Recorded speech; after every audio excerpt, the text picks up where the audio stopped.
Ena od ključnih sporočil, ki jih ves čas lahko poslušamo v zvezi z online biznisom, pa bom rekla spletnimi produkti, spletnimi tečaji in podobnimi zadevami, je to, da online biznis prinaša svobodo.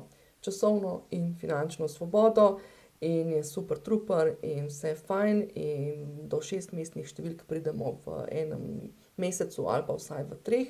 Skratka, zakaj potem kljub temu veliko ljudi, ki gre v ta online biznis, nad njim obupa ali celo zapre svoja podjetja oziroma svoje espeje, karkoli že, in v bistvu ne doseže, bom rekla, tiste opevane časovne in finančne svobode.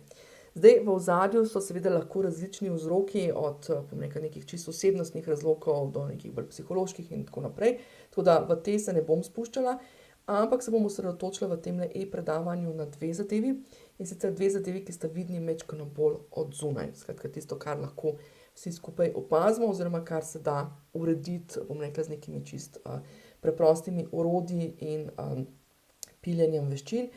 In to sta časovna organizacija, to se pravi časovna organizacija in pa aktivna prodaja. Torej, to pomeni, da časovno svobodo v online biznisu prinaša dobra organizacija. Finančno ne bom ravno rekla svobode, ker kot pri finančno svobodo sama pojmujem to, da nam praktično ni treba več nič delati, pa stvari same od sebe tečejo. To se seveda tudi tukaj da doseči, ampak na majčkeno malo bolj daljši rok, pa z večjimi, bom rekla, finančnimi vložki na začetku, ampak tisto, če želim ostati na tej ravni, da rečem, da je, bom rekla, online biznis, da je za vsakega, bi pa predvsem to rekla, da finančni učinek pa prinaša aktivna prodaja. To se pravi, v tem predavanju pogledamo torej, kaj zdaj to pomeni časovna svoboda in kako se je lotiti, oziroma ta dobra časovna organizacija, in na drugi strani, kaj pomeni aktivna prodaja in kako se je lotiti.